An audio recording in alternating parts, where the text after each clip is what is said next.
Transfer portal moves may be all the rage these days, but there are still some incoming freshmen to sign. And on the first day of early signing period in the 2024 class, ASU saw over a dozen high school players officially become Sun Devils. Nick Borgia of Devil's Digest joined alongside our publisher, Ho Rubino, to preview some of the newest members of this Arizona State football team. So, Ho, taking an overall look of this group of players, what stands out to you about this collection of incoming freshmen? Well, what I do like, first and foremost, I think is a collection of the defensive backs, all from the state of Texas, all 6 foot tall or higher. So I think the physical presence of this defensive back group for Arizona State has really increased overnight, I feel, with the signings of those players. And I know we're going to talk about a couple of them later on, but that's one thing that jumped at me. ASU fans have been dying to have a strong Polynesian player presence on this team. And I think that not only with the collection of high school players, but also the transfer portal additions, you have 7 players from Polynesian descent, mostly on the offensive line. And I think that is something that is definitely a welcome sight in Tempe. You know, ironically, a lot of those players were playing in cold weather climates like Oregon State and Washington State. And now that those 2 teams, unfortunate for them, are just really without a conference home, I think that Arizona State is one school that was able to really benefit from that, even flip one of the Oregon State commits in their favor. So that's really another thing that stood out. I would also say just the dynamic element that this offense it was really able to enhance, not only with the young players, but also with the transfer portal. And I know that our piece today is really going to touch more on the incoming freshmen, but the transfer portal additions that I think that are worth noting, because ASU did officially announce them as Sun Devils. First and foremost, we need to mention the caveat that even though those transfer portal additions were announced today, they do not become committed to the school just like somebody who signs a national letter of intent out of high school until they attend their first class. So I'm not saying there's necessarily going to be some white knuckle moments among the coaching staff until all those transfer portal folks go to the modern language and lit building on campus. And yes, I'm being sarcastic, if you know what I mean, or just logging into their first online class. But only when they do that, then they are going to be bound to Arizona State. But I don't see any reason why there should be any surprises over there. All of them should be enrolled over here in the spring semester. But one player of that group that we have to mention, I think, is a jewel crown of the transfer portal group, is Israelique Brown, the wide receiver / running back from USC. Again, when you talk about really adding that dynamic element to the ASU backfield and really just to the offense as a whole, this is a player that can line up on several positions on offense and really just either become a decoy or just become just a bona fide playmaker with what he can do. So that's one player that really caught my eye from the transfer group. On defense, I would say Cyrus Fasea, who was not only the defensive MVP at San Diego State, but also the team MVP. He's a linebacker, and ASU definitely needed to bolster their depth at linebacker, even though they play a 4-2-5 and only line up 2 linebackers in any given snap. There really was an issue over there of not having just enough talented bodies at that position. And I think that Cyrus Fasea is somebody who really can bolster that overnight. So I feel that overall, with the young players and the transfer portal players, there were a lot of needs addressed. Transfer portal players obviously are really going to be your plug and play, but we're going to talk now about some of the younger players out of high school that I think have a very good chance not to redshirt and figure out in the rotation. Yeah, let's highlight some of those players. So ASU has 2 different 4-star players signed. One of them on offense is a running back. It's another Brown. It's Jason Brown, a highly coveted player out of Seattle who can be a foundational piece to this ASU group. Yeah, first of all, you have to give props to tight ends coach Jason Mons, who I know maybe some folks thought they really couldn't recruit that well outside of the state of Arizona. And here he is landing one of the best players in the Northwest, Jason Brown, and also a tight end, Jaden Fortier, who was voted the best player in the state of Oregon. But going back to Jason Brown, he's somebody that really showcased a lot of explosiveness and really more playmaking abilities than he did as a junior. I think as a player that really maybe in the past relied more on his IQ, more on his vision, and now in his senior year was able to showcase how he could be that home run hitter. I think that's an element that's definitely missing in the Arizona State offensive backfield. And also keep in mind that both the leading running backs, Cam Scadaboo and DeCarlos Brooks, are going to exhaust their eligibility at the end of the 2024 season. So this running back group really has to have some pieces in place that can hit the ground running. So Raleek Brown, that I mentioned a second ago, and also Jason Brown, that can definitely provide that. It was a very late addition compared to most of the other ASU commits, but that is one addition that the patience of the ASU coaches was rewarded, because this is a player that can definitely change the face of this offense, if not in 2024 and 2025. And a handful of today's signees come from the great state of Texas, but only one of them is on offense, and that is wide receiver Zechariah Sample. Yeah, Zechariah Sample is somebody who is your classic slot wide receiver, somebody that in the highlights you see can really work in those tight spaces and use his burst. And I think that slot wide receiver is a position that Arizona State really needs to find some answers for, because Gio Sanders obviously exhausted his eligibility at the end of this past season. Melquan Stavo only has one more year.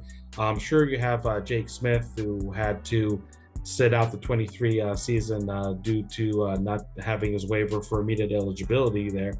And he could be also a slot receiver, but also maybe a wide receiver that the Arizona State coaches would like to play in other parts of the field. So I think that a guy like Zechariah Sample, if he has a strong spring practice, he is going to be here as an early enrollee. I could see him that maybe some way able to find his way into the two deep, but definitely a player that on the one hand has a very loaded wide receiver room to try and penetrate the rotation to, but on the other hand, I think just has a lot of really God-given talent that can help him in that mission. All right, moving on to the defense, and here we find our second four-star signee for Arizona State. It's defensive back Tony Cuba, an early enrollee that could possibly see himself in the rotation this year as well. Yeah, he's somebody that can play really both safety and cornerback. And even though the safety position, I think, at Arizona State is really in good shape, because you talk about another player that was denied immediate eligibility last year, Xavier Alford. He's pretty much a penciled-in starter, for the Sun Devils. But I think he could be a great mentor for somebody like in Cuba, who's most likely going to play safety, but could play cornerback too in a pinch. And he's somebody that a physical presence, which again is just a running theme with all these defensive backs that did sign with Arizona State today. And he's somebody that still can also be a good in coverage, but if he needs to really play close to the line of scrimmage and support the run, he's definitely a showcase that he is able to do that. I just feel that when you talk about some foundational blocks for the future and which players can provide them at their respective positions, I think Tony Cuba is definitely one of those players that would fit that definition. And one of the only incoming freshmen that's also a state champion is Chris Johnson, who helped Aledo High School not only capture a Texas 5A state championship, but was instrumental in an undefeated 16-0 record. Yeah, actually a back-to-back state champion at the 5A level, and he's somebody which again does bring that physical presence, being standing over 6 feet tall. Somebody that unlike in Cuba, maybe won't be that effective close to the line of scrimmage, but in coverage, definitely shows that he has that sideline to sideline speed that you do need. You do need at cornerback. I'm really curious to see, if maybe you see some time at the nickel back, because both Jordan Clark and RJ Reagan are no longer with the team. So you wonder if that's maybe also one area you can plug him in. But the cornerback position is a position that really does not have a lot of proven players. And I think somebody like Chris Johnson is somebody that you bring in now as an early enrollee, and you just really hope that they hit the ground running, because sometimes by default players like him just really have to see a lot of playing time early and often.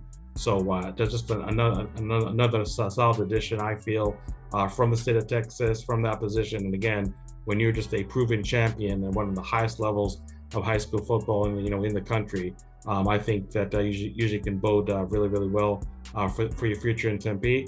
Let's not forget also he's the son of Chris Johnson, who played on the Baltimore Ravens, Super Bowl winning team, and definitely has some good bloodlines and good genes there to possibly have a very successful college career.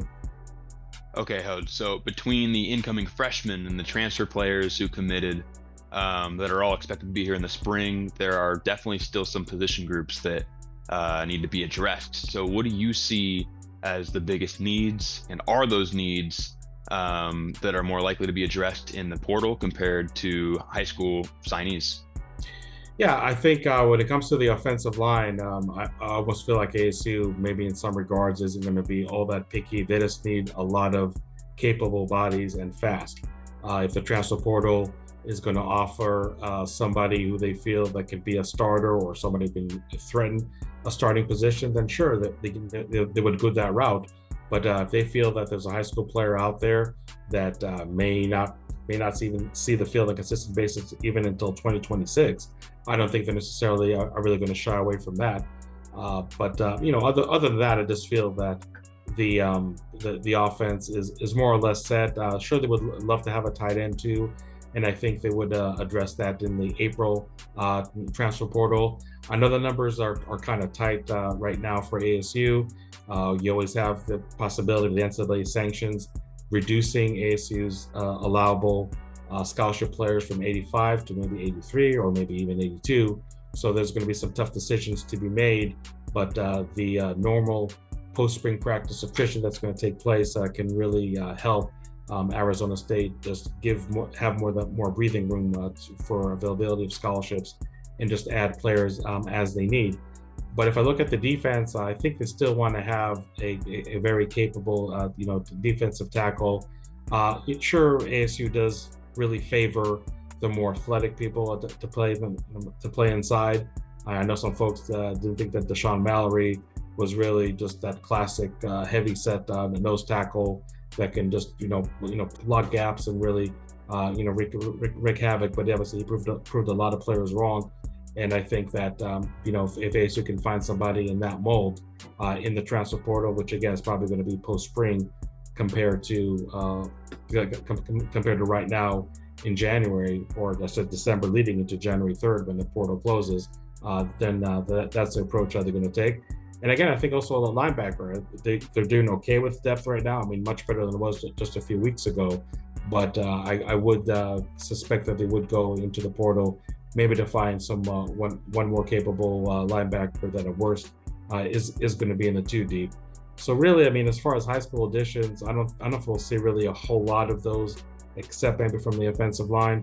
But all the other positions, the post spring practice portal really needs to be kind for ASU to even elevate their talent that much.